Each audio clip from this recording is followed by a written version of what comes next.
Hello everybody and welcome to another speed draw video with me, Trash. This is a continuation of my last piece where I took Amber Sweet from Repo and put her in the place of Fallout, the TV shows, Cooper Howard, sort of, but sort of not. It's for a fanfiction AU I'm writing, and so yeah, I had worked essentially on this sketch of clothes so that they were similar to what her original outfit was, but like kind of broken down a little bit and somewhat reminiscent of like when Lucy takes off the top part of her Vault Tech jumpsuit. I gave her a hat, and I also absolutely lifted the duster style coat that the NCR Rangers have, just because she's in California, so I'm sure she would have come across one of those in a corpse at least once. Whether or not she killed the person is another question.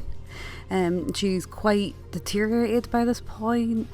Her nose is a bit worse than Coop's because in her original universe she was like literally addicted to changing her face with like plastic surgery and having different plastic surgeries, so I imagine she still have that sort of lack of self-confidence and anxiety about herself and have done some damage trying to retain more of her physical features, especially because she was sort of heavily scrutinised on her looks by her family members in this AU. In the normal Repo, I don't think the boys say anything to her, but obviously Rotty's an asshole.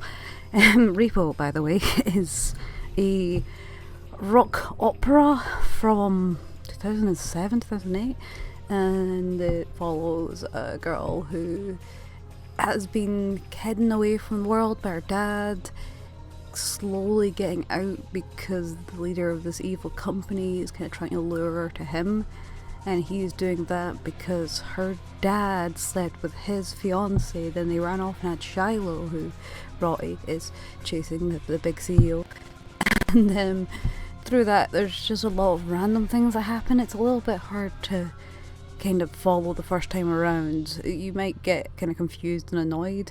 I didn't like it as much as I do now when I first watched it, and I still kind of think that it's not great. I love it, I enjoy it, but it's not great, you know. But I did want to bring in little things like that, especially for Amber still kind of being very similar place of high expectations, fathers treating you like shit. And yeah, I imagined her when she has freedom running around the wasteland, finding things, gaining items, and sort of shoving them onto things. And so she has like patches that refer to Diamond City, Vault City, the White Glove Society, and also just one of those like little sexy ladies sitting on their side silhouettes that you see on trucks all the time, because I thought that was fun. But she also has an Atomic Ranger logo on her t-shirt, but it's been modified by me to be like a Beatrix, the cowboy ghoul that you can recruit in Fallout New Vegas. I love her. She has a very special place in my heart forever and ever. And so yeah, I put that on there because I imagine since they're both in the area and they're both kind of somewhat cowboy-esque female ghouls, I feel like they'd have met each other. Maybe Amber kind of jacked Beatrix's style a little bit because she's not got a lot of self-confidence in herself at the start of her journey in the wastes. And yeah, it's really been fun for me to work on and trying to slide these two universes into one another and work with like the things that I know about the character from another universe and bring it here. I did try and keep the characters as similar to her original form, but I did give her amber eyes. This is just so that it makes sense that people call her the Amber Ghoul without actually knowing that her name's Amber Sweet, you know? It's kind of contrived, but that's how my mind does things. So yeah, she has beautiful amber eyes now. I'm also just a fan of that. And she also actually wears a wig because ghouls kind of lose almost all their hair at the very start of this. There was kind of, you know, the sketch where you can see what little is left of Amber's hair. So she wears whatever wigs she can find, usually cutting them down kind of short now because long wigs can get caught in a lot of things and cause a lot of trouble, and they also, when they get pulled off, tend to cause you to lose your hat. And you know, there's not an endless supply of hats anymore, so she can't just keep losing them. I am rambling, but I think a lot about this character already.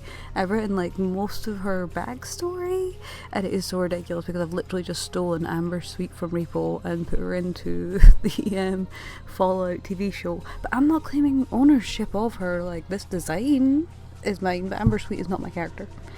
belongs to the creators of Repo. I love her more, and I can do much more interesting things with her story because they seem to have a really shitty attitude towards her.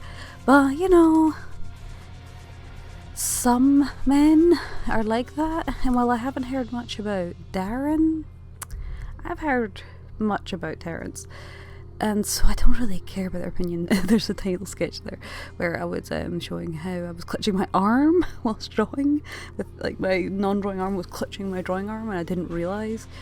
Yeah, every time I start drawing, I wonder why is my back sore, and I'm literally grabbing onto myself. Like I hold myself in tension. I have like mental health issues, and a lot of it comes down to like anxiety, and so I hold myself in so much tension that I sometimes don't even realise that I'm doing things like that. And then I realise I've had my body in an extremely painful position way too late to make it better. I put a little bit of lighter colour behind the atomic. Oh, what's it called? Wrangler?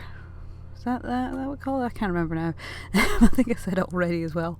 And then I did a little bit of like texturing and make it look wear and tear because I discovered pretty quickly when you texture something as much as I had to do for the skin to try and get a rotted, smooshy, gross look to it. It doesn't make sense if like everything else is just flat colours like they were in the what you call it, the Carmela Largo, as she was known before leaving the vault and becoming fully ghoulified, one where everything was nice and smooth and pretty. And I really now actually quite like the change in that because, you know, I like the whole things being broken down by time and how that affects them. I mean that in more than just being attracted to older women, but that also I really find it interesting how gravity, time, life has a way of warping things. The body, items that you own. There's that to be loved is to be changed meme that like I cry about all the time because that's how I feel about my plushie, and there's like literally a Garfield plushie who's been hugged and loved so much next to like the unhugged version. The guy's wife had it for like 40 years, the hugged version, and oh my heart. I am mentally ill, so I'm very attached to plushies. I was gonna say I'm borderline personality disorder, and yeah, that's what like it's true, and also a way that we're stigmatized. So that's fun. Anyway, I really enjoyed working on this, and I really enjoyed trying to bring in little bits of the wasteland that I enjoyed, and things that I liked of design ideas and concepts, and try to make them make some sense for Amber to be having them. The patch on her knee for Diamond City, I don't really have an explanation for other than she found it. She stole it from someone. Don't worry about it. But anyway, let me know what you think of this one in the comments down below, and I will see you in the next one. Bye!